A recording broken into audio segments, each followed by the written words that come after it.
We're a little early today because everybody at the studio is off. So, but football and other F words plugs on because we're going to be off next week. So we had to choose which Thursday we were going to make sure that we did it. So we got to do it Yeah. because we're going to be off next Thursday. You're going out of town. I'm going out of town. We got a lot going on in this life. I'm going to Rhode Island for a wedding. I've never been up. New York City is the furthest north that I've been. So That's I'm going to be go up beautiful. I bet through Yukon, seafood Rhode Island all week. Yeah, it's Newport too. So it's like Oh. I had to go buy some clothes to wear up there. Kick me out of town in my sleeveless t-shirts and flip-flops. Yeah, I am going to Michigan, a little bit a suburb outside of Detroit. I hear it's beautiful this time of year too, though. Yeah, well, the weather will be nice, and it's an outdoor wedding, so hopefully I'm not burning up too much. So we're both going to weddings. Yeah, we're both going to weddings, and they're doing a Thursday rehearsal dinner. Okay. The wedding Saturday, so we get a day off between the rehearsal dinner. I kind of like that, an off day. It's kind of nice to have a little off day. And we got Havana is down here.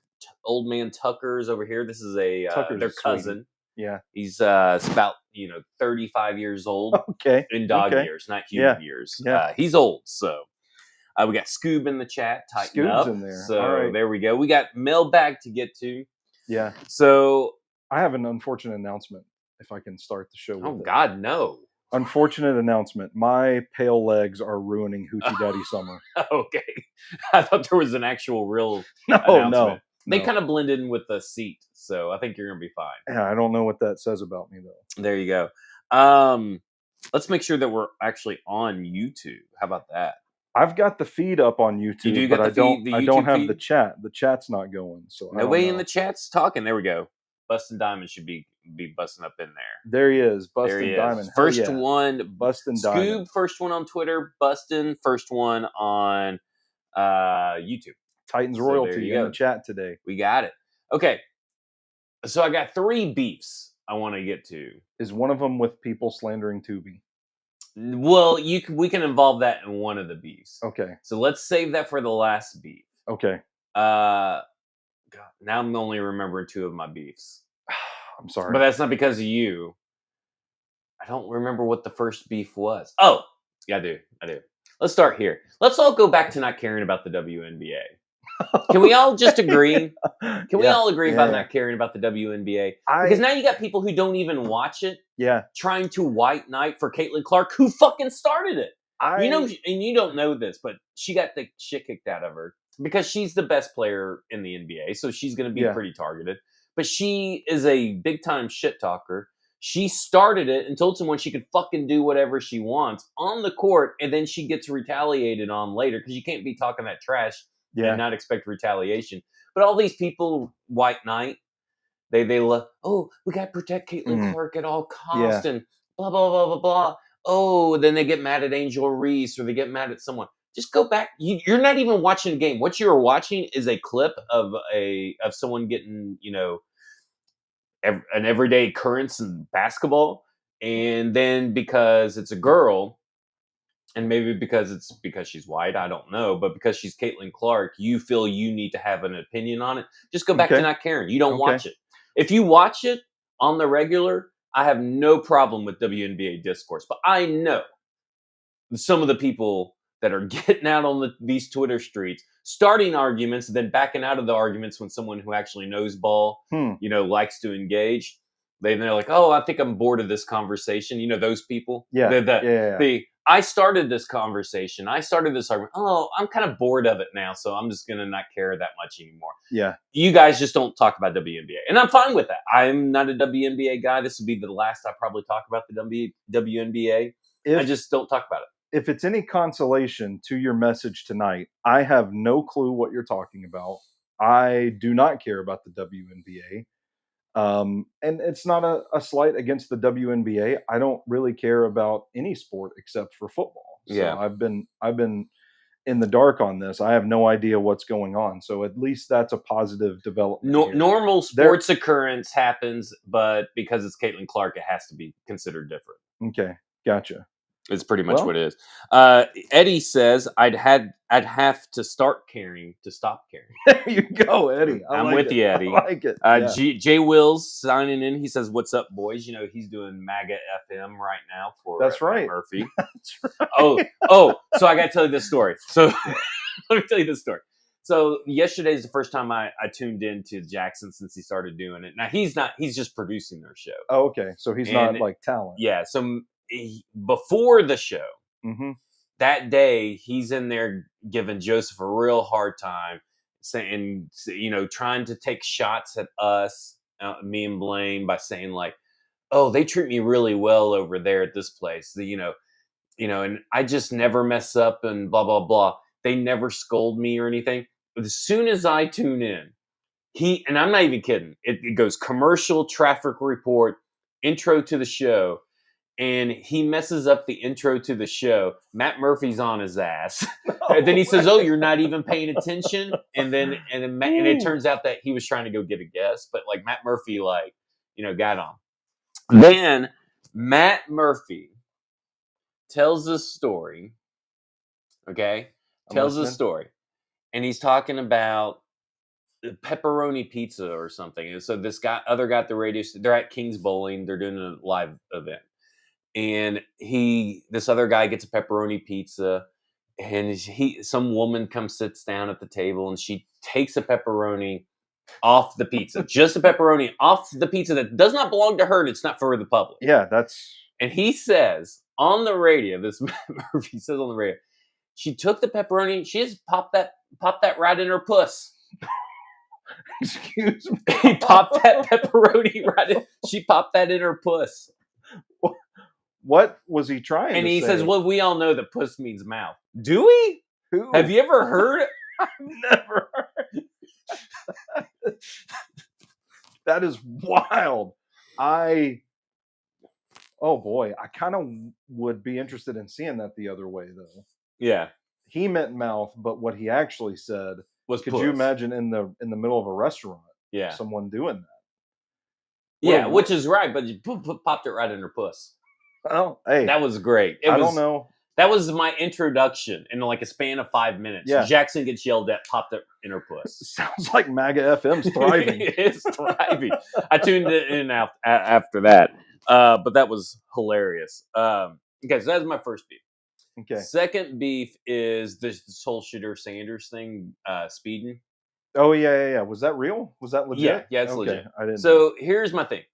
First, I agree with everybody that's just kind of like, why are we covering just random speeding incidents and stuff, even if it is at 130 in a 45 or whatever it was.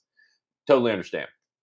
I wish it, but this isn't the first time it's been covered. First time it's been done for any player. So yes, I get it, but let's quit acting like that this hasn't been the way that sports media has been running for like the last 5 years.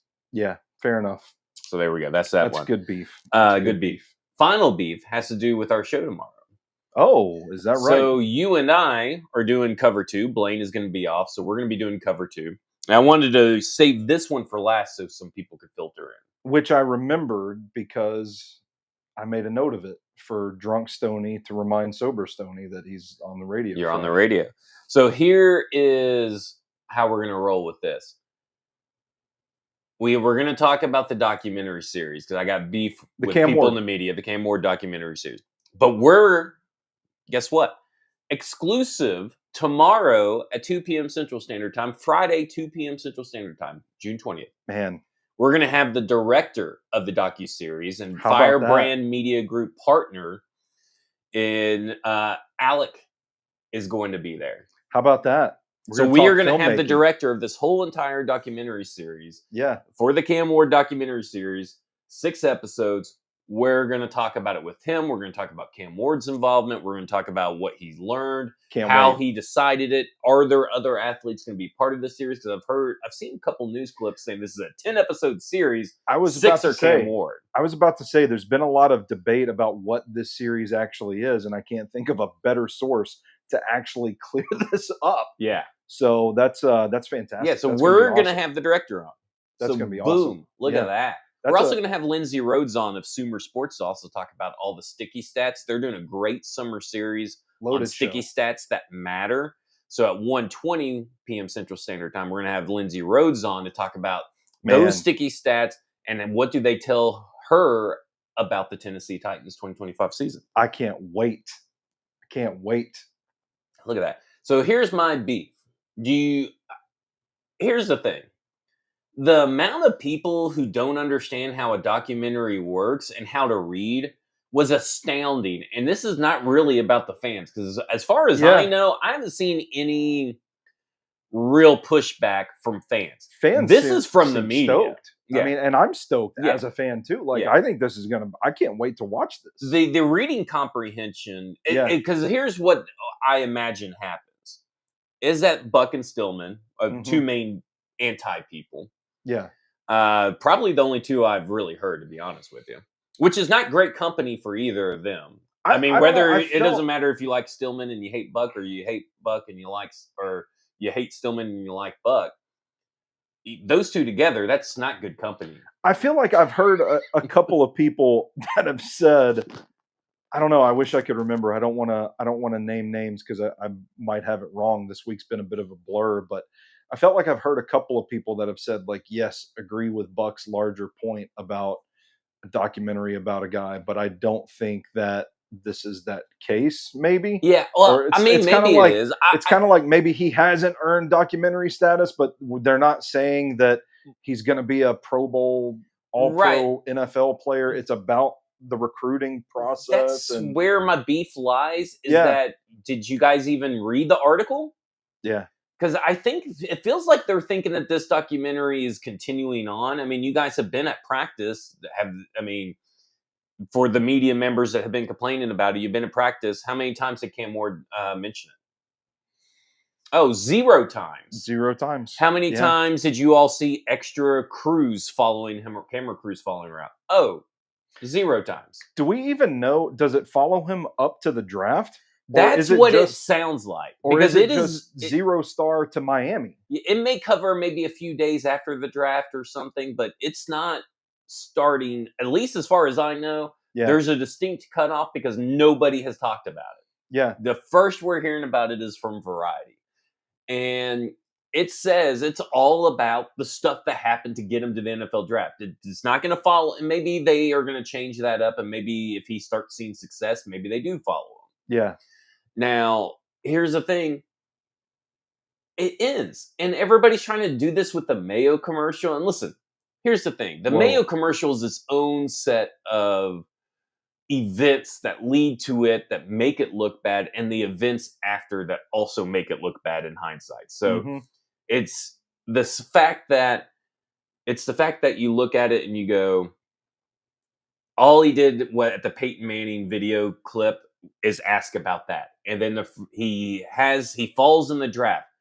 A lot of it has to do with tape, but some of it is the maturity issues and this other stuff, I'm sure. The coffee, the eating the banana peels. There was some stuff that we heard about his pro day that was like, right, we should have paid more attention to that, about his attitude and mindset. And so to me, I look at it and I go, that plus you should do the commercial if you're Will Levis, and everybody there's no reason not to turn down money. It was fun at the time. I asked Blaine. I go, Blaine, you're an 8th round pick. If someone approached you at any point in your rookie year before you ever played a snap to be a sponsor or be sponsored by something or do a commercial, would you turn it down? He goes, no, I'd be a fucking idiot. I'd be a fucking stupid idiot. Yeah. And so who made these non-athletic people the authority on what a player can and can't do? Now, I understand the optics around the Will Levis thing, but him doing the cologne commercials did not make him throw interceptions and bounce balls up, and like that was who he was even before the commercials. Like, let's be honest here. Yeah, and the perception of those commercials changed after the play, but at the time, like, people thought they were hilarious. People were having fun with it, and now, like, at the time, everybody was saying, "Go get the bag." How many times did it fucking sell out? Yeah, I mean, go. I mean, let's be honest. I didn't buy any, but I know there are lots of fans that are mad at him for doing that commercial, calling it stupid. Well, you're the reason why they, made all this money. He made money off your stupid ass. Yeah. So, like, you can't change your opinion at the time now and say, oh well, he shouldn't have done the Mayo commercial until he had done something in the NFL. Yeah. Like you said at the time, go get the bag, Will Levis. Nobody was faulting him for that. Everybody understood plain as day. So now, with the benefit of hindsight, we're going back and saying, "Oh, you got to learn to not do the Mayo commercials." No, everybody. It doesn't matter if you suck, if you get hurt, if you do end up being an All-Pro. You get the bag where you can get the bag. That's the name of the game, right? You don't know how long you have in this league. You don't know what opportunities are around the next corner. If there's something in front of you, you say yes. You don't fault the kid for that. These are completely different things. We also don't even know, like, was this even like a paid endorsement thing for Cam Ward? Right. Like, is there an element of money here that makes it like totally different? Well, everybody's like, well, it's his documentary. Like, it's his. He did it. He's the one. Like, they probably approached him. If he's not the only, like, that's going to be one of the questions. Is he an executive producer? Did he approach you guys? Did you all approach him? Yeah. But he's not a guy that has said anything about it. So if he's making money off of it, he's doing a piss poor job advertising, by the way. Like, you should be getting people hype over it. Yeah. To me, like Eddie says, I think puts it perfectly right here. Me personally, I don't turn down free money. There you go. I don't either, Eddie. It's ridiculous. And I'll be honest, I made fun of Tubi. Now, I like Tubi. It has a great collection of movies, TV shows, all this kind of stuff. So, like, when I make fun of it, it's like because it made movies like Titanic 666 and Five-Headed Shark, Three-Headed Shark, Two-Headed Shark, Six-Headed Shark, completely skipped Four-Headed Shark. So, like, I make fun of it in that sense, but I respect all its catalog. Has a lot of classics. Can I say something? What? And I said this to you in a chat or in a group, or just us in our text, was him going the most disrespected quarterback from high school to number 1 overall pick, going to the most disrespected streaming service is so appropriate. That should be another chip on his shoulder. Yeah. It's like, I'm on Tubi. Yeah. And that's going to be another question is like, why Tubi? Yeah. That is an interesting one because it's all just been speculation so far. I heard Ramon and Will talking about it earlier this week, and that I think somebody had called in and brought it up that like Tubi is free and it does help a lot of like people that don't have the money for all these streaming services. And so that could have theoretically been an aspect of it to consider, but we ultimately just don't know because there's not really a whole lot of information about this out there. So it's hard to speculate. It's just, right now people are just saying things. So yeah, to me, it's just like it was so fucking ridiculous. The instant reaction Buck had. Then he had time to simmer on it and write a fucking article about it. Yeah. Well, listen, you got to get it out of you. If you got it in you, you got to get it out. You got to get it out. Yeah. I mean, maybe like, go jerk it. I mean, like that would have been a better use of your time. Yeah, maybe. I mean, I could not disagree more. Yeah. About the people that are like trying to read too much into this, because the people who say he accomplished nothing don't understand what the documentary is about. It's literally about him accomplishing something. And let me say this: Lance Reddick. Louis Riddick. Lance Reddick. Okay, Louis Riddick was the football analyst. Lance Reddick, the guy from John Wick and other stuff, right? Gotcha. Okay, so Louis Riddick was on Buck's show, I think the day after that happened. He's like, I just know it. He said something to the effect, I know it in my bones, like, this guy is going to work. And he alluded to stuff like, I know because of stuff that he learned, pretty much. Well, this is our chance as media, our chance as fans to get insight into what the Tennessee Titans saw throughout that draft process. Because just like we said at the start of this whole thing, the talent was there. It was going to come down to the person and the mental makeup for the Titans to figure out if this was a guy that they could build around. Right. So now, if we assume by their decision, yes, he is that type of guy, but now something like this provides us with the chance to see it in real time. To see the process. Like you're going to hear from family members and people that know him, the stuff that scouts do. Like the scouts interview people and we'll get these same answers. We're going to get a lot of insight. Like, the rules. You know what Jared had the nerve to say? What? He's not going to watch it. Do we think that he's not going to watch it? Why wouldn't? Because he says I'm gonna watch the real documentary, the 18 weeks of NFL football. That's the real Cam Ward documentary. No, that's dumb. That's dumb. It's just so fucking stupid. I mean, it's just such a stupid tape because it's about the stuff that he did accomplish, and it's before getting into the NFL. Because that's the stuff that got him into the NFL. Why, as a media member, would you not want that? I want all the information I can get. And that's you can look at it as sheer entertainment. You can look at it as information. Like, this is a person you're going to be covering.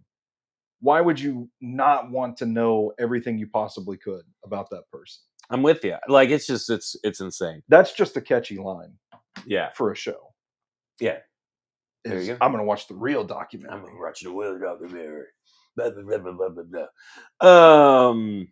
Okay, what else were we going to talk about? Those are my three beefs. Let's see. Let's jump into we got the mailbag question. Well, we'll get to the mailbag last. Okay. Let's do this thing. Let's get to real Tennessee Titans football talk. We're a little bit of X's and O's here, okay? Okay. What you got? What is it in your mind schematically, or even just the approach, daily preparation or approach to the game, that you want to see Brian Callahan improve upon from 2024 to 2025? Because obviously, second-year head coach, first-year excuses are out the window. Yeah. So, for instance, for me, I know you're going to lean a little bit more schematically. For me, it's the in-game management of it all. Yeah. I felt like and that's not just about play calling, play sequencing. It's about managing the whole team, making the right decisions on fourth down. And I understand that maybe his algorithm or his things that he studied would say, well, this means that we need to do this on this part because this is what the data tells us. Mm-hmm. But also you got hit in the mouth and maybe they're doing something different. Like, again, the data doesn't really account for real life, real game experience. So for me, every situation in the game is different. Just because the Colts, and I think it was the Colts game, was like, well, on 90% of their plays, they play a 3-man front on third down or on fourth down and 1 in these situations. Mm-hmm. Well, what happens when they go put that fourth guy down there? In this one instance, if I'm all for having conviction and using data, but you got to make sure that I want to see his feel for the game improve. Yeah. And that involves a lot, but I think his feel for the game got in his way sometimes. Like when you're down in the end zone, red zone on the goal line, and you do 3 pass plays and one of them ends up in an interception. Was that the Jacksonville game, or was that he did it in 2 games? I think the Jacksonville and Patriots game. I thought it was Minnesota. Maybe it was Minnesota. He did it in 2 different games. And they said after the press conference, remember the first time they did it, Nick Holt said, well, we would do the same thing over again. Yeah. Well, that's not, then you didn't learn anything. So, yeah, I specifically remember the Jacksonville example because they were like running the ball at will, and just the Jags could not stop them. They were churning yards all the way down the field, marched down the field, got into the red zone, and then threw the ball 3 straight times and ended up settling for a field goal, if I'm not mistaken. And I remember Brian Callahan in the post-game press conference kind of saying, well, we liked the matchups. We liked the matchups we got. We got a good look. We thought we'd be able to pass. But to me, that is kind of cutting off your nose to spite your face in a way. Like you're getting away from what was working. Like I want a coach that is cognizant of the matchups and the defensive looks and in real time is processing that and saying, oh, they're going to do this. Well, we've got a pass play for that. But at the same time, what I said at the time, I still believe, and I do think this is probably an area that they, as an offensive coaching staff, could improve upon is like, make them stop you. Make them stop you. Don't if it's working and you've got a team, you've got your foot on the throat, just step on it, right? Break the neck. Cut off the. Well, that's what teams did to you, right? Remember the Colts ran it 35, 40 times. The Commanders did too. Man.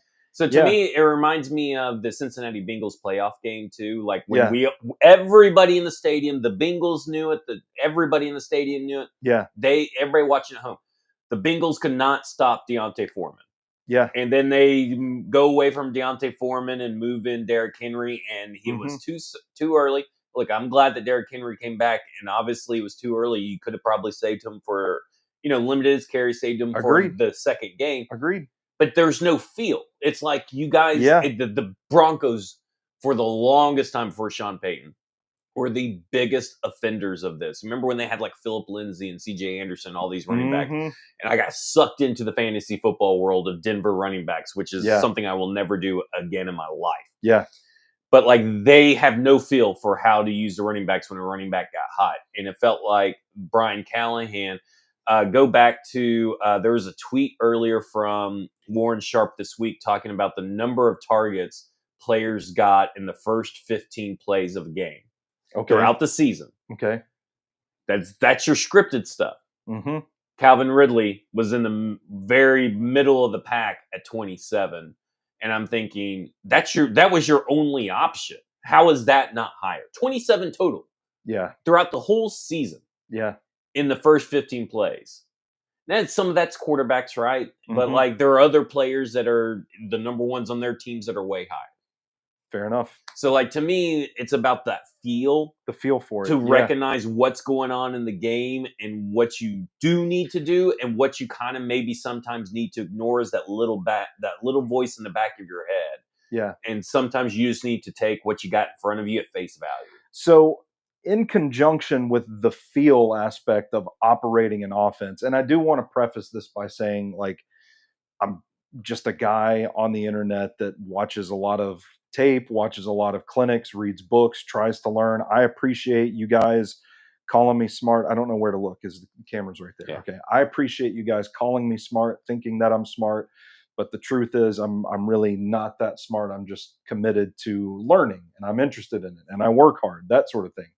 I'm not in a position to be criticizing coaches that have been doing this for decades or anything like that. So I would frame it more as these are the questions. If I could sit down with Brian Callahan, Bill Callahan, Nick Holtz, Bo Hardegree, Randy Jordan, the whole staff, these are questions that I would ask them based off of what I'm watching on the tape, if that makes sense. So to go to the feel thing, like you said, there were also moments where I looked at the personnel usage.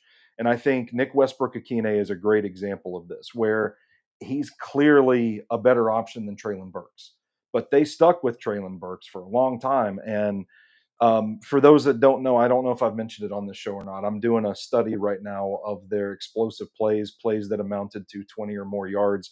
There were 50 of them all season. There were I think 2.9 per game kind of deal. So not a lot, but I'm going back through and reviewing a lot of tape. And early on in the season, I don't mean to really pile on Treylon Burks here, but I'm just watching the offense thinking, why are they so dedicated to this guy? And Nick Westbrook-Akine was basically just used as a tight end early on last season. And they used him in line and they used him to block. And he wasn't out like running a whole lot of routes the first quarter of the season. So I would want to know like why you didn't make that switch sooner, because clearly when Nick Westbrook-Akine was put into a more prominent role, he thrived. And I think that his success is partly a testament to the potential success of this offense. So it's a good thing that was a positive development for this offense. But what made them make that decision to kind of hang on to Treylon Burks for so long? And I think it's just the first round pick. I mean, that has to be what it is because he can't separate. Well, he can't do anything. I mean, there's a lot of guys, which goes I'm to. sure he's a great dad. Maybe that's his thing. Yeah, well, he can hunt hogs with a knife. Well, yeah, but I mean, when's the last time he's done it? I can hunt hogs with a knife too, if you know what I'm saying. I don't know that. Are you cutting them off and keeping them like a serial killer? Yeah, that I need to. You didn't workshop that one. Can we cut that out in post? Yeah. That kind of ties into something else that I want to talk about, but I'll let you get another cutting dicks off. No, not cutting dicks off, but the feel for the personnel usage. Oh, gotcha. There's like a lot of these big plays that I'm charting are going to Tony Pollard and Calvin Ridley, and that's who you want it going to, I would imagine. I think I would be curious. There is a very strong correlation in my research so far where it's very rare that there's a big pass play that doesn't come out of 11 personnel. And it's a very rare occurrence where there's a big run that doesn't come out of 12 personnel. So I see that and I start looking at it like, okay, well, if this is emblematic of the larger sample size, like the total offense, does that mean they're tipping off teams? Like if you put 2 tight ends on the field, you know the Titans are going to run the ball. If they're in 11 personnel, you know they're going to pass the ball. So I would want to explore that a little more. I'm not confident saying that that's the case. It's just an observation I made studying the big plays. But if that is the case, I do think that is an area where they could potentially improve. And it might be just a personnel thing, like maybe getting wide receivers that are more tenacious blockers, like adding an Alec Ayumanor into the mix, or if you kind of solidify your tight end group, maybe you get guys that can do a few more things differently. I think maybe it could change that, but I do think that there is, like there is some question about the personnel usage. Why are big plays going to Josh Wiley and Tyler Boyd when there's no threat of a yards after catch situation? I tend to give him a little bit of a pass because, we've talked about it before, calling plays with one hand tied behind your back kind of deal. I don't know what Brian Callahan and Nick Holtz were supposed to do with that group that can't separate. There's not a lot of speed in it. And it is kind of a case where if you are trying to throw the defense off and you go out there in the jumbo package, maybe the linebackers bite. And there was a play in the Green Bay game that I thought was really good where they got out in the jumbo package. Josh Wiley and Nick Vannett are out there. They've got, I think, Jalen Duncan in the game, and everything's in tight. It looks like it's going to be a run, and then Wiley goes up the seam. I think it's Treylon Burks on a clear out. He breaks out. The ball gets to him right there, and you think, wow, big gain. That's a really good play. If that play goes to Chig instead of Josh Wiley, Chig could make a man miss. And you're talking about the difference between a 20-yard gain and maybe a 60-yard touchdown or something like that. So I would have questions like, why are certain things designed to go to slow players? Were you trying to fool the defense, or was this just a case of he's the best we got? Yeah. And I think the last part's where you're at, and I think our draft, the Tennessee Titans draft, tells us that. Okay. Well, I think that's what it tells you, is that that's a good point. Gunnar Helm put him in the Nick Vannett role, and how many will that get you? Well, even the Josh Wiley put Alec Ayumanor in over NWI, and maybe he goes even crazier than NWI did. Put Chimere Dike as, I guess, who would be his replacement. I mean, it would be he's probably the NWI replacement, technically, in the first half of the year. Like, that would be his role. Mm-hmm. Come in sometimes, and he's going to get you some. I think that they worked with what they had. They worked within themselves. Yeah. But it was also kind of a detriment not to maybe look like, if you look at their 12 personnel, the Cincinnati Bengals, just to give this to you real quick, the Cincinnati Bengals passed 57.47% out of 12 personnel. Okay. The Tennessee Titans passed 43.5%. Okay. So that lines up with what you're talking about, is like, why is 12 personnel, you're obviously running it when you're in 12 personnel. Which, to be fair, we talked about this a lot last offseason because of the way the Titans roster was constructed at the time. And it ended up being true. I think they were a really good 12 personnel offense. That run game, which is something else that I have questions about, like when it's working and it's executed perfectly, it's hard to stop. And it was awesome to watch. So to me, I look at that and then I look at this passing game with guys that can't separate, that don't offer hardly anything after the catch. And I think, why didn't you lean on the 12 personnel a little bit more? Yeah. Which goes back to like a larger theme of what we're talking about is like feel and adaptability. And maybe that just comes with experience, but 12 personnel also helps hide your deficiencies at tackle. Yeah, it does. And then maybe sometimes people think you're going to run, and then you leave J.C. Latham alone on the island at left tackle, and you're able to go out and maybe make a big play. Yeah. Like, to me, I'm with you. We thought we were going to see a bigger uptick. We saw a huge uptick. Let me say this. We saw a huge uptick in 11 personnel usage compared to prior years. Yeah. I mean, they did it about 67.64% of the time. Yeah. And they passed out of that 59.17% of the time. So that is actually below, and their league average usage, they were 7 percentage higher than the league average. So they were up there for a while, but the problem was they were 20th in EPA. They were still in the negatives in EPA. Well, there is a very interesting observation I've made in this study as well, charting all 50 of the plays, having the actual data, and going back through and watching the film. I'm not done yet, but every play that I've like actually done the film study, and I'm taking the formation, I'm jotting it down, like I'm like writing everything out, making notes about what happened on the play and everything. So far, I'm about a third of the way done with the film study part of it. There's been one play so far where I didn't jot down in my notes the protection held up. So go figure, when the protection holds up, you can usually hit a big play. Right.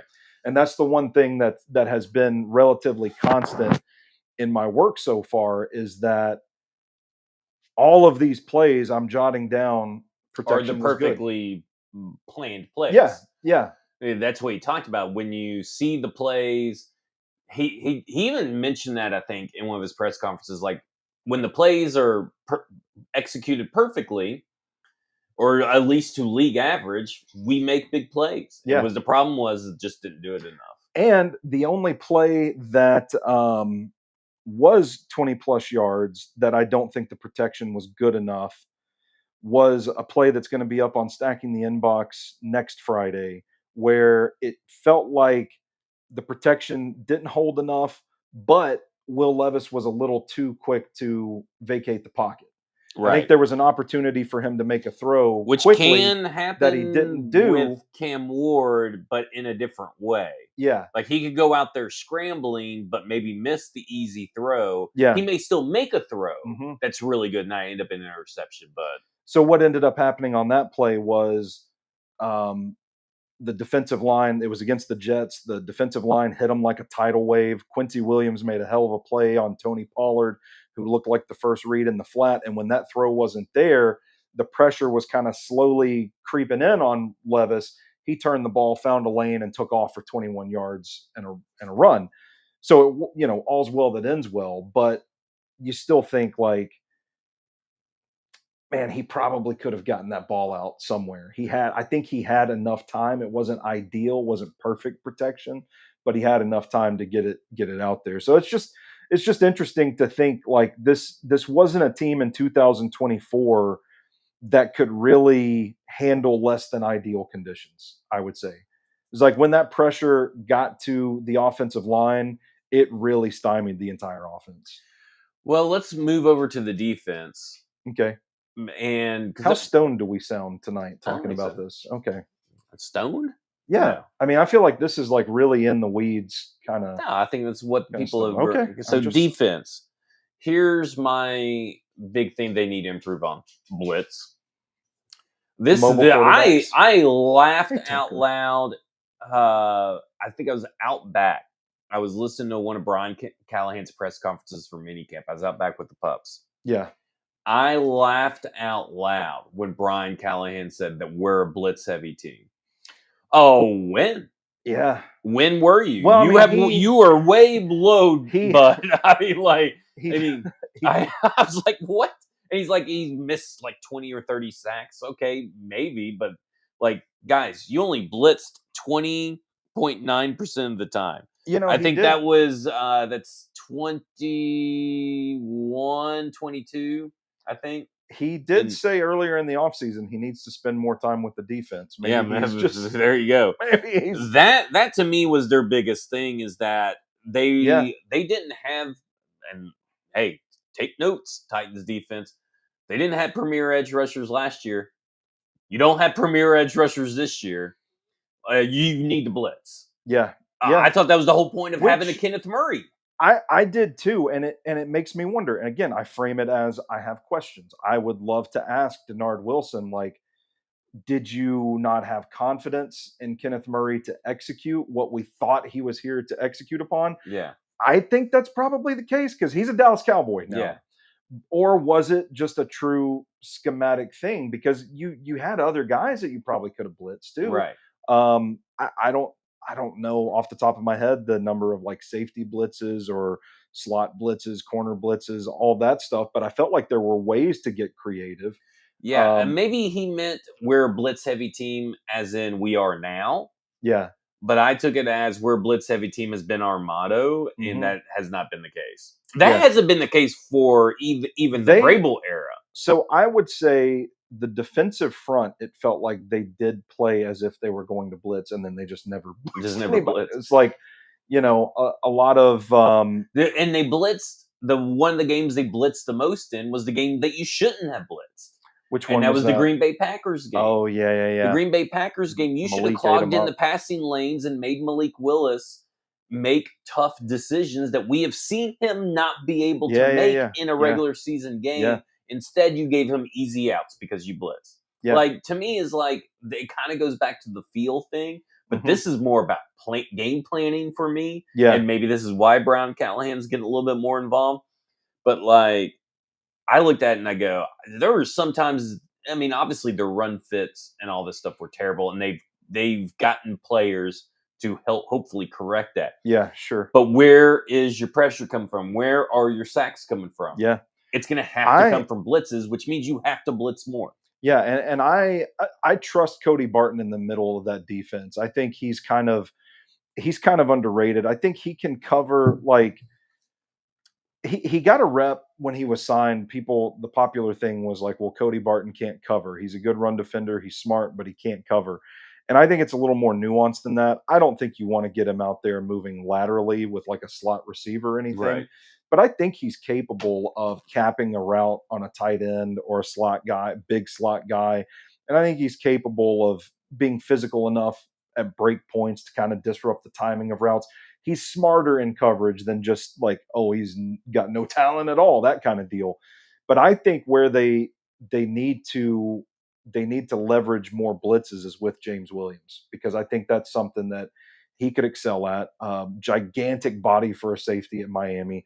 Sounds like there are a lot of people in the circle that think he's going to be Blaine has said it, and I've heard Easton say it. And if you watch some of his tape, man, he can be the heat-seeking missile, assuming he takes that next step. And I think he's a piece that you could send. I want to ask you something just real quick. Okay. It's kind of a pause, but it's James Williams.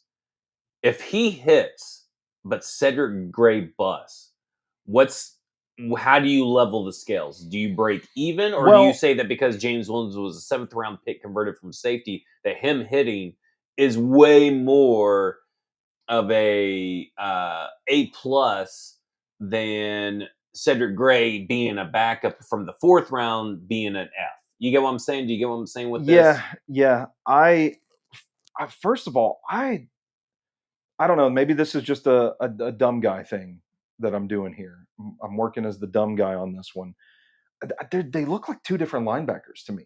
Cedric Gray and James Williams. To me, Cedric Gray is more of, I don't know that I would put him next to Cody Barton. I would put him behind Cody Barton because I think his ceiling is the style. It's interesting because a lot of people had said that Kenneth Murray and Cedric Gray were similar last year. I never got that. I didn't get that. That's interesting. I kind of felt again, even if he doesn't ever start, though, what I'm saying is if James Williams turns into a starter, Cedric Gray's a perennial backup.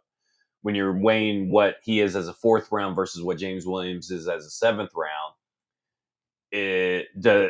how much more does James Williams being a 7th rounder converted from safety rise his stock as a boom pick? Yeah. And how much is it a bust pick for a 4th round pick? What I was getting at was I think it's going to be a while before we can even tell with I'm Cedric just saying Gray, in general. But I do think it would be more philosophically. I think it'd be more boom James Williams. Okay, so the scales wouldn't be even. They would be in favor of James Williams. Yeah, I think so. Not in favor of, the failures of Cedric Gray as a 4th round pick does not outweigh the production of James Williams as a 7th round pick. That's what I would say. I was just wondering philosophically. Yeah, sure. Not to say that's going to happen, but just wondering. But okay, so what's your thing on defense? My thing on defense is pressure. Yeah. I mean, it really was like, I had forgotten that Brian Callahan said we're going to be a blitz happy team. We are a blitz happy. We are a blitz happy team, blitz heavy team. But for me, the pressure, like you've got to get creative with this because, and I come back to, I don't know if it was a personnel issue. I don't know if it was a scheme issue, but where the pressure came from, again, to go back to what I said, kind of half joking, kind of being funny, but it just felt like you didn't send any extra pressure. It just felt like the linebackers last year, you had Ernest Jones the fourth for a while. He was playing pretty well against the run. Quandre Diggs at safety, like those two guys really helped you out in that department once they were gone. I don't know, man. At times, like Jack Gibbons got hurt. Kenneth Murray kind of felt like a deer in headlights at times. These were guys that I think you could have used to blitz more. You could have used to pressure more. I think you could have used some of your corners, your defensive backs to pressure a little more. It never felt like the aggressive defense that it wanted to be. So how do you get to that aggressiveness? Well, because I think that's kind of the shot that it needs from its coaching staff, from the top down. Well, we were told about you asked Coach Mack, what defenses do I need to watch to really understand this defense? Well, understand what Denard Wilson's trying to do with this defense. And he said the Philadelphia Eagles and the Baltimore Ravens, who all blitzed less than the Tennessee Titans. But the difference is obviously nobody's going to be very surprised by this, is that the Baltimore Ravens and the Philadelphia Eagles were actually pretty low in pressure rate last year. Surprisingly enough, you wouldn't have thought that. No. The Ravens were middle of the pack. And then when you're talking about sheer amount of sacks, the Ravens were second with 54. And the Eagles were middle of the pack at 41, while the Tennessee Titans are sitting down there at 32, tied with the Carolina Panthers and only ahead of the Falcons and Patriots.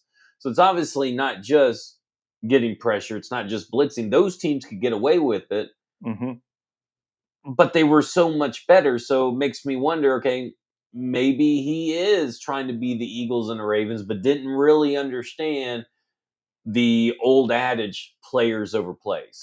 Well, and you and I have talked about this before privately, is like, okay, you may understand the scheme pretty well and what you want to do pretty well. And this is both sides of the ball for what it's worth, but how well did you get to know your players? Right. And how well did you grow to understand what they could actually do versus what you were asking them to do? Does that make sense? Well, I think it does make sense because it also goes back to Traylon Burks versus NWI. Yes, exactly. Yeah.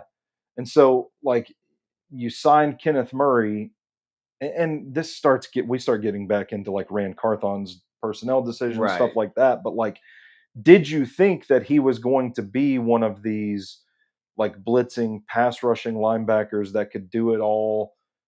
That sort of thing, because it's kind of, it raised some eyebrows when they signed him. Well, if you don't have at least 3 years of tape showing that Yeah. you are something, Yeah. well, if you have 3 years of tape, because it's kind of splitting hairs with Cody Barton, because Cody Barton had 3 consistent years as a middle linebacker. So we have that tape, but it took him a while to get there. But with Kenneth Murray, he had all kinds of starting experience that we saw for 4 years. Yeah. Remember how much we got trashed for dissing the Kenneth Murray pick? I do. We took so many bullets Yeah. for dissing the Kenneth Murray pick. Guess who's right, motherfuckers? But like, to me, it's like they didn't understand what they had. And it takes me to this, because we saw with NWI and Traylon Burks. I wonder if these team things, the 8 teams and the team captains and all this stuff, also gives you insight to what kind of player they are and who you actually do have. Like, this is not just for the players building chemistry. I think it's for the coaches understanding, well, who do we actually have? Yes, I think you raise a great question there. I think that is absolutely one of the benefits, intended or not, of doing something like this. But, like Denard Wilson, Brian Callahan, Nick Holtz, nobody's ever going to go. Special teams would be a sweeping example of not understanding the players that you have. Yes. Nobody's going to come out in the press conference and say, well, Rand Carthon got us a bunch of shitty players. Yeah. But I do wonder how much input they had into those cycles, how much of it was just, I don't want to say hubris. Maybe that's not the right word, but it's just like, we know we can get this out of this guy. He hasn't done it before, but maybe he can do it in our scheme. Like, he's got the athleticism to do what we want him to do. And how much of it was just, we got to take what we can get, or we got to take what we got. I would also look at this with Kenneth Murray. I understand that Brandon Staley, got a raw deal and all that kind of stuff. I mean, like, I understand the jokes around Brandon Staley. Yeah. But he's still, as soon as he got cut, where's he at now? He's back with the Rams. This is still a preeminent defensive mind. Yeah, sure. He was in over his head as a head coach, but preeminent defensive mind, and Kenneth Murray still sucked. Yeah. And I think maybe Matt Eberflus, who is a preeminent defensive mind in his own right over there in Dallas, maybe he realizes how to really get the most out of him. He'll be a rotational linebacker. He'll just blitz. Yeah. But like, at the end of the day, they expected more out of a guy than they should have. Yeah. And me and Blaine have been talking about this a lot. Is like Jeffrey Simmons, because people are like, well, he's not living up to the contract. Well, he got paid based on what he did, right? Why do people think that he's going to not be who he is? Yeah. What you are seeing of Jeffrey Simmons is who he is. The contract does not change, does not make a person magically better. Yeah. And change them. Now, they do have their own, there are little semantics, right? They have their own, they have new resources. They can do this and do that. But everybody that's expecting him to be something that he has shown us to never be, we're foolish. Yeah. And it's not his fault he's not living up to the contract. It's people that paid him. Yeah. Fair enough. But at the same time, he is being who he has shown us to be. Yeah. And so to me, it's like with Kenneth Murray and with NWI versus Traylon Burks, with these special teams players, they have all shown you on tape before you got here, NPF. And all NPF's these, a good one. The NPF's a good one. They have all shown you who they are. There is enough tape. Chig, what you have seen from Chig these last 3 years, the people that expect a magical 4th breakout year, ain't going to happen. Chig is Chig. Chig is Chig. You've seen what Chig is. You know I what Chig think there are ways they can deploy him better. And maybe that works, but like, he's a guy that only shows up for 8 weeks out of the year. And he's a guy that is a really good locker room guy. He looks like a guy that I would love to go fucking travel with and hang out with. Yeah. But he is a guy that's shown us who he is. He's probably a 3 or 4 touchdown guy.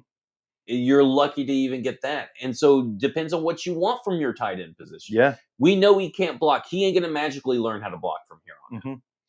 It's like Derrick Henry. Derrick Henry Still struggles in the passing game. I, for a long time, thought that, man, all he's got to do is fix that. And all anybody's ever tried to say, no, he could do it. He could do it. He just needs opportunities. And he gets the opportunities, and maybe 2 or 3 a year he could take it to the house, but there's drops. There's times he's tackled. And so, like, it's hard when you're in the NFL to change your stripes. Yeah, and so I think it's a really interesting question when we get to a point where guys like us are trying to criticize and say, like, okay, well, what do we want to see from this coaching staff? Because I try to put myself in their shoes, and you don't have a lot of time you only have so many opportunities to sort this out on the fly. So there is a part of me that in the back of my head, I'm like, what was Denard Wilson supposed to do with a guy like Kenneth Murray? Like, I know it's easy to say, well, the good coaches adapt their scheme to their players' strengths. And I get that. But if at the end of the day, you're just kind of like, this guy's going to be a dud no matter what, I just want to run my defense the way I want to run it, so that maybe. Do you think that is a good way to approach it? I don't know. That's what I'm saying. It's like, I don't know if it's just like. That's going to be a good question I'm going to ask Blaine. It's just a question of like, man, if you're kind of like Brian Callahan, you're calling plays with one hand tied behind your back, that sort of deal. Like, how much slack do we as fans give them, understanding, like, if you're in a spot with a player where you're just like, this guy sucks, these people, these fans think we're supposed to do something with this guy. Yeah. They're like, I don't know, there's nothing that can be done, so we might as well just, run the defense the way I want it to run, so that maybe other players get the reps and get familiarized with it, because we're a young team and it's important for those guys to develop. Or conversely, I could see like, well, if it doesn't matter either way, I don't want to put my good stuff out on tape. So let's just run like a watered down version of this defense if it's going to suck no matter what. I just think it's a tough call for these coaches to make in situations like that. And I think there's a lot of stuff that can be oversimplified to just, well, Denard Wilson should have gotten more out of Kenneth Murray. What I'm asserting is that we don't really know what he tried and didn't try to get out of Kenneth Murray, and we don't know what Kenneth Murray was truly capable of in the moment. I think now we know he's probably not capable of a whole lot and shouldn't be put in a primary role the way that he was last season. And that's where seasons with LA, and that's where the conversation changes to, well, do we put that situation on Denard Wilson or do we put it on Rand Carthon? Yeah. So I think it's a massive gray area. I think there are things that we can look at and say, all right, this was a young coaching staff calling plays. It makes you wonder how much they just kind of leaned on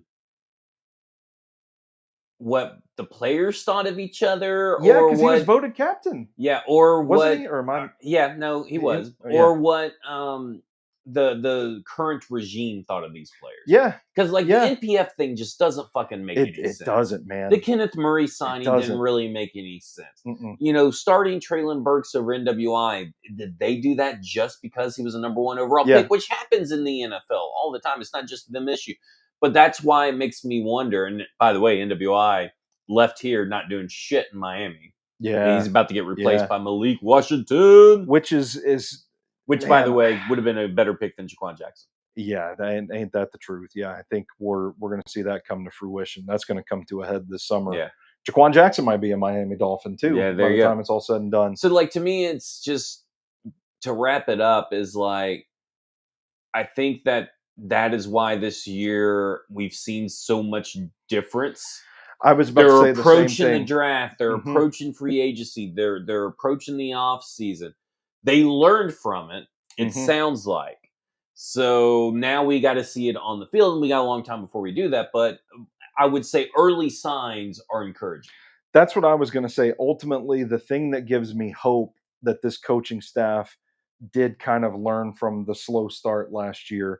Slow start, slow finish, everything. But the willingness to hold on to an idea for maybe a little too long is that they do seem to have corrected course drastically in the other direction, where it's like, okay, we've got to figure out who these dudes are, what makes them tick. We've got to step in and kind of do our part to build and foster that camaraderie, the the chemistry. We've got to put the team together, and out of that, we will learn more about who's capable of what and who can be used in which fashion.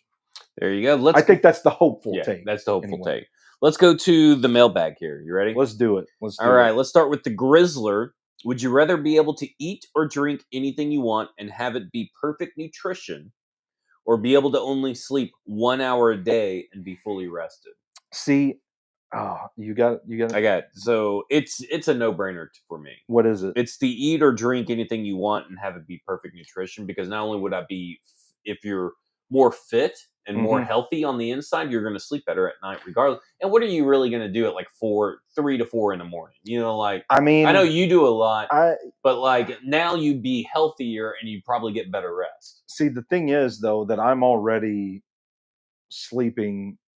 I'm not sleeping as much as I should be. And so in my head, I think, like, man, if I only had to sleep an hour, think of everything else that I could get done. I wouldn't be so behind on this project that I'm charting. I would not be so far behind on the 2026 draft class. And I think about it like that. But then I also think, like, man, I'm already like only sleeping like 4 to 5 hours a night. So like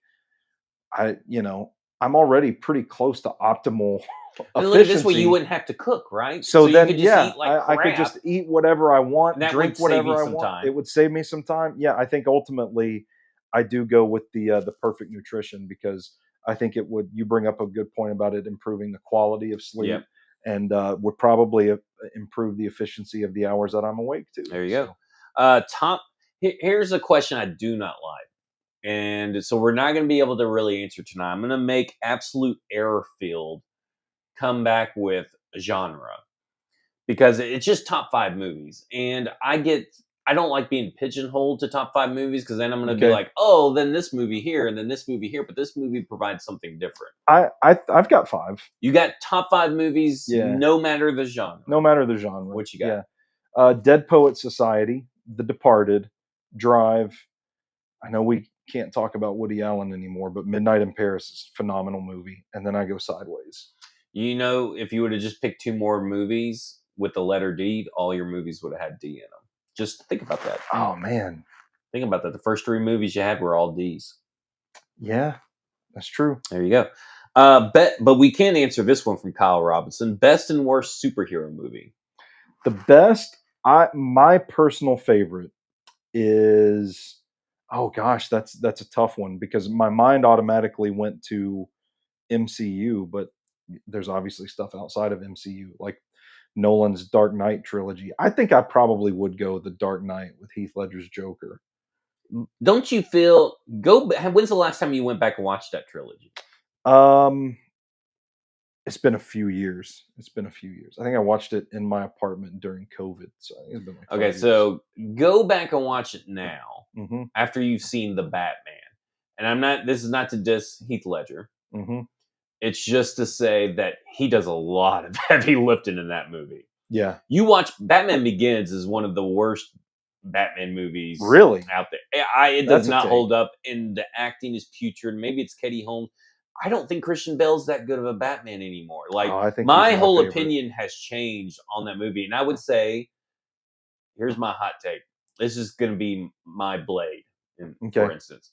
I think The Dark Knight Rises is better than The Dark Knight.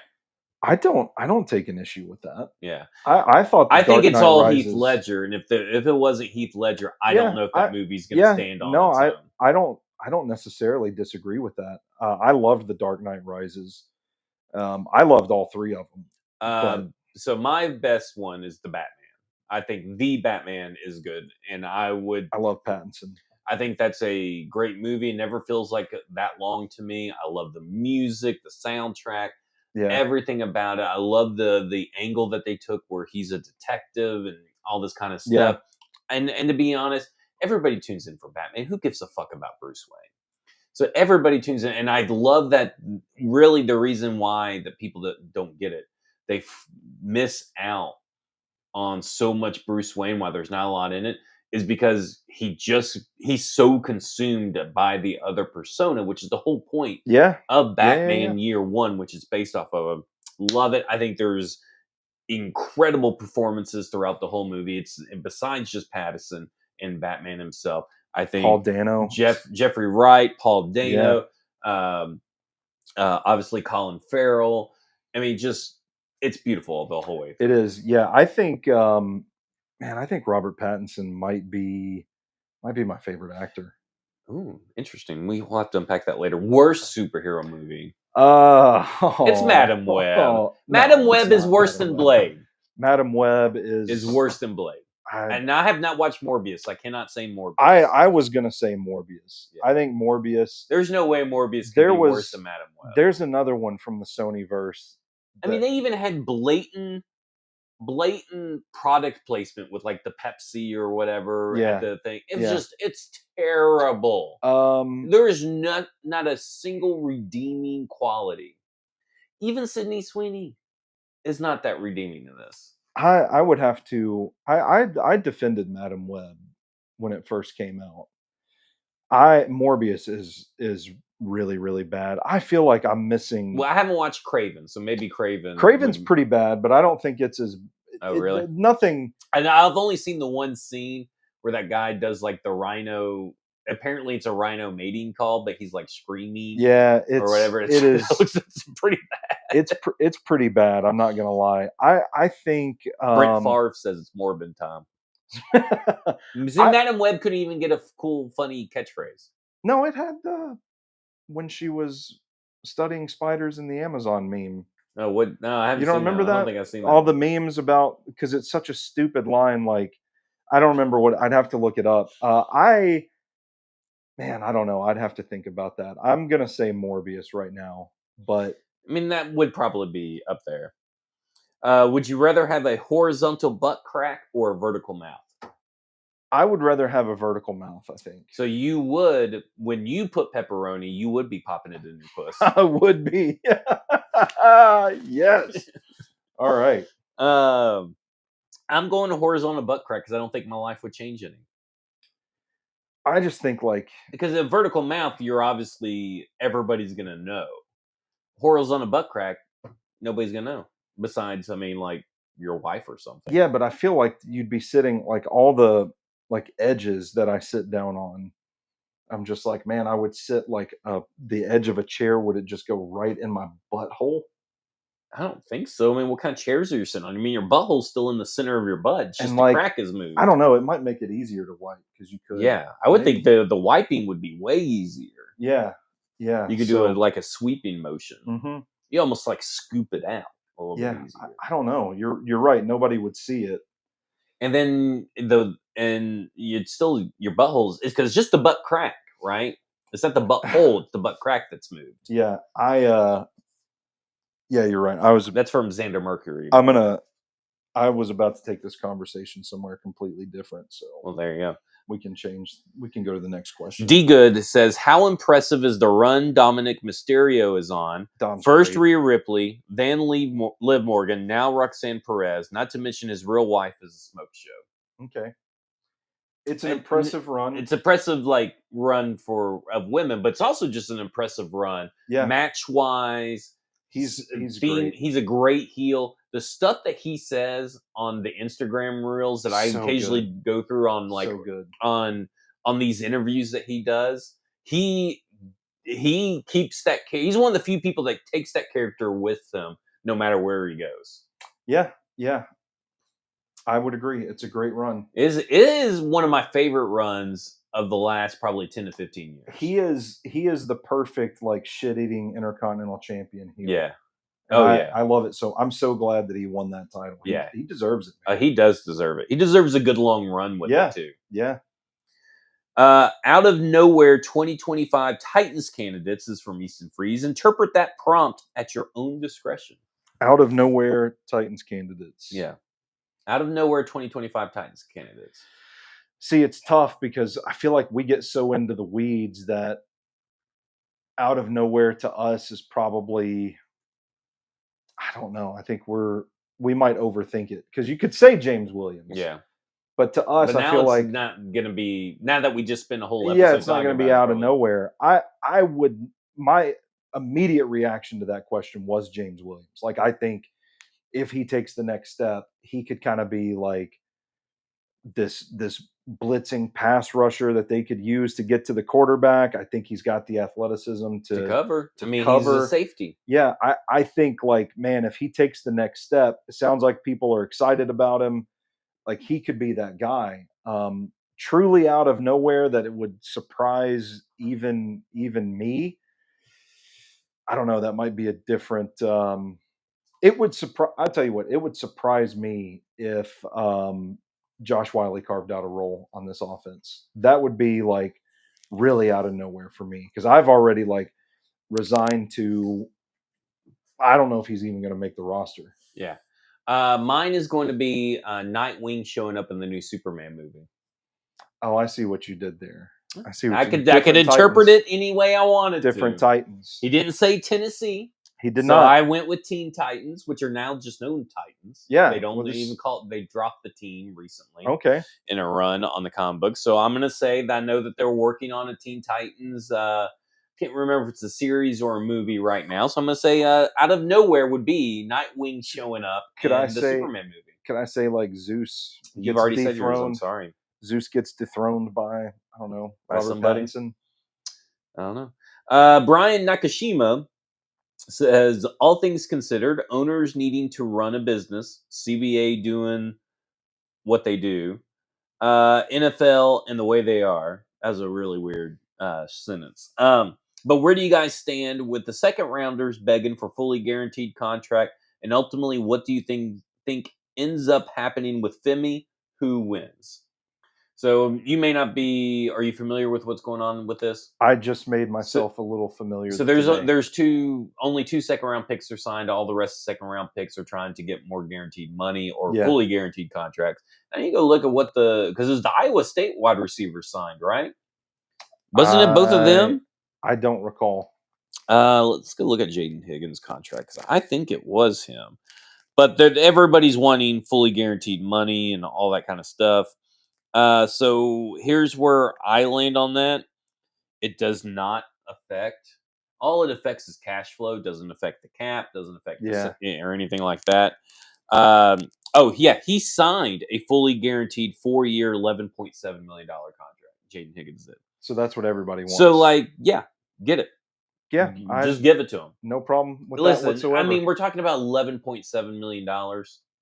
Like, it's not that, in the big scheme of things, it's not that massive. I mean, and then Jaden Higgins was drafted at the top of the second round. So Femi was drafted way lower than that. Mm-hmm. We're talking about a difference of like 50 spots, I think. Yeah, is what it was. So he's going to be even cheaper than that. Yeah. So I'm in. I mean, and I think eventually the players will win more. Maybe, I don't know. They are rookies. So I wonder, who are you barking at? There was no one. Is Tucker next? Tucker's back here. Yeah. That's who Havana's barking at. So I think eventually Femi will sign. Everything will be fine. And we'll either have a new precedent or we won't have a new precedent. Either way, it will not affect us. Or the bigger NFL. I feel like that's how a lot of these things ultimately play out. We dramatize it, make a big deal out of it, and then the players just sign. And then we forget about it next year. Yeah. I remember that time, Femi? Nobody will remember. Most likely outcome from Ryan Smith. Cam Ward is absolute trash, or Treylon Burks becomes Randy Moss reincarnated. So here's my thought on this. We already know if this was, they were both drafted in the same draft class, great question. Yeah. But the fact that we've already seen 3 years of Treylon Burks means that we know that the most likely outcome is Cam Ward is going to be absolute trash. Yeah, that's too easy. Replace that name with like Chimray DK. Yeah. And maybe we can have a good discussion there. This is from Tim Lee. For non-quarterback positions, how do you weigh how bad the opposing player is when you evaluate a player? Like, this year's edge class seemed to have good tape, but what if all of the OTs are just bad?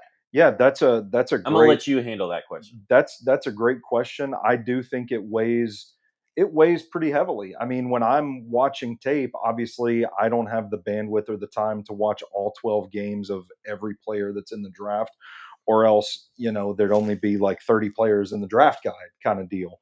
But I do think that it is absolutely something that factors into the evaluation. When I sit down to pick games to watch, that is one of the factors in choosing games. Like I want to watch Femi Oladejo go up against Will Campbell and Emory Jones Jr. So I'm going to watch the LSU game. Doesn't mean a whole lot to me to watch these pass rushers go up against, like tackles from the FCS or something like that.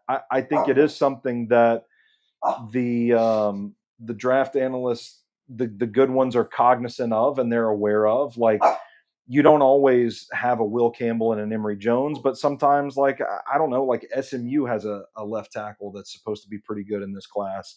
So you kind of know, you don't know that because he's not in the class, but if you do your diligence, okay, in 2 years this could be a guy, so this could be a good matchup to watch. Like know who the people are playing against.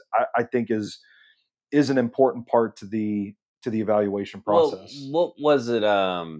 It's like how many premier edge rushers did I don't think Peter Skronsky saw that many premier edge rushers, right? I don't think so. At left tackle, but like I'm sure he saw some, but like then how many times was he getting pushed back, even if it didn't result in a sack? Yeah. Mm-hmm. And so like that's kind of the thing is that okay when he did because I look at it like this.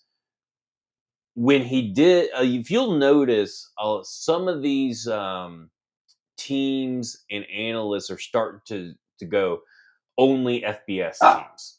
Yeah. Like I was reading an article the other day when it was talking about the quarterbacks of last year, and the one stat that made The Athletic, whoever wrote it, love them, and one stat that hated them, and they removed all FCS games, only against Power 5 opponents or FBS, and that maybe will shrink. Yeah. Yeah. And I think there is something to all that in the sense of like, okay, did James Pierce get all of his sacks against Austin Peay? And that's not the case. But like, I mean, what if he did? Like, what if he did get all of his sacks against Austin? That's not good. The Tetairoa McMillan game against New Mexico. Right. Like, that's not a good test of what he actually could be. A good example of what the question is referencing directly, Mike Green this past cycle. Yeah.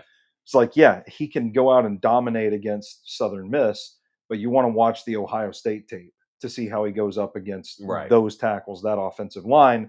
And that's where you can kind of calibrate. Like, okay, he was super dominant against Southern Miss and he played well against Ohio State.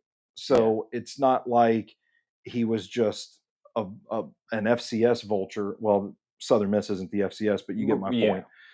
He could do it against He's not a small school guy. Yeah, he could do it against better levels of competition. When you get to the Senior Bowl too, right? That's what worries me about Xavier Restrepo is that we got to the Senior Bowl, pads are on, and he's got to jump up in competition against them. Some of the best cornerbacks in this class were there. Yeah, and it was disappointing. And you're just like, he gets covered up, he's slow, he does not look fast, and all this kind of stuff. And let's see when the pads come on, right? How fast is he? How shifty is he? What about when they have the full complement of their corners back at Tennessee Titans practice? Like, at this point in time, again, and probably at training camp, you're not going to get the quote unquote, splitting of reps anymore. Yeah. Which means that maybe Xavier Restrepo, barring injury, is not going to be there because also Tyler Lockett is going to be back in the fold. And you have to build that chemistry with Cam Ward. Yep. So to me, it's like, again, it's about getting the Senior Bowl's a really good I feel like lie detector to a certain point is maybe too strong of a word, but it's a really good, I guess, you put the little thing on the diamond that measures the clarity, whether you got to test. It's a good litmus test. Yeah, I know, I'm with you. I think that's we brought it home. Important part of the evaluation process. It's a great question. It absolutely does factor. I am the Mighty Oak, Daniel Frazier, or Bud on Twitter. You have been transported to the future. 2025 regular season has just ended. Wow, the Tennessee Titans are AFC South Division champs with a 12-5 record. How did this happen? Cam Ward was fucking awesome. I was about to say, I think 3 or 4 rookies were awesome. Yeah, I've got elevated quarterback play. Yep. Healthy defense. Yep. And a fast start. There you go. Like 3-1, 4-0. Yeah, we're cooking.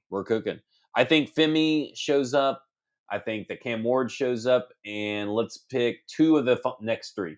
Gunnar Helm, Chimere Dike, or Elikiah Manor. Yep. Or 2 of those guys also showed up. If you get 4 of your players that you drafted to exceed their draft status and their expectations, including Cam Ward. Cam Ward would exceed expectations if he actually ended up having a truly 12-5 spectacular year. Yeah. That's what it's going to be. Man, I just thought of a good one. Kevin Winston Jr. would be a good out of nowhere. He would be. Answer. Joe Black 05, Jay on Twitter says, is Brinker our stepdad or the dad who stepped up? Man, I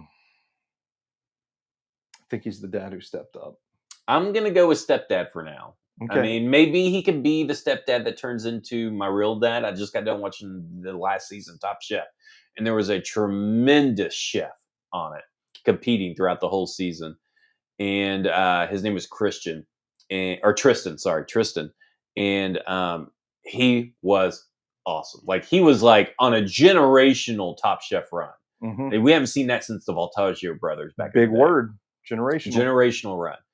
And his stepdad died in the middle of it, and he still continued on and competed, but he referred to his stepdad as his dad. So Chad Brinker can turn into that for me. Okay. He can turn into a dad figure, but he can be the dad that stepped up, but he is a stepdad right now. What's your guess on the next Titans jerseys? What would you want? Would you want a new logo as well? When? I think probably heading into the new stadium is where I'd put my money. I'm going with a very Oilers-centric color style theme. I don't think it'd be Oilers, but I think they're also going to get rid of the flaming thumbtack. It may just be a sword. That's what I was going to say. Like the tri-state. And that's also what I would want. The tri-star sword.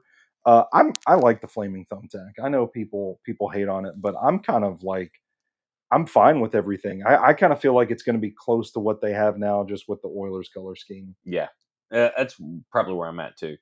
This is the last thing we're going to end on. I'm Mike Lowry asks, who do you have more respect for, Brett Kern or Craig Hentrich?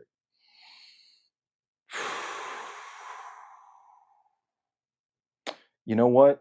I'm going to say something. I don't know if I'm supposed to say this. Uh-oh. I hope I'm not getting my players mixed up. I think it was Brett Kern. I think I saw Brett Kern at a celebrity basketball game.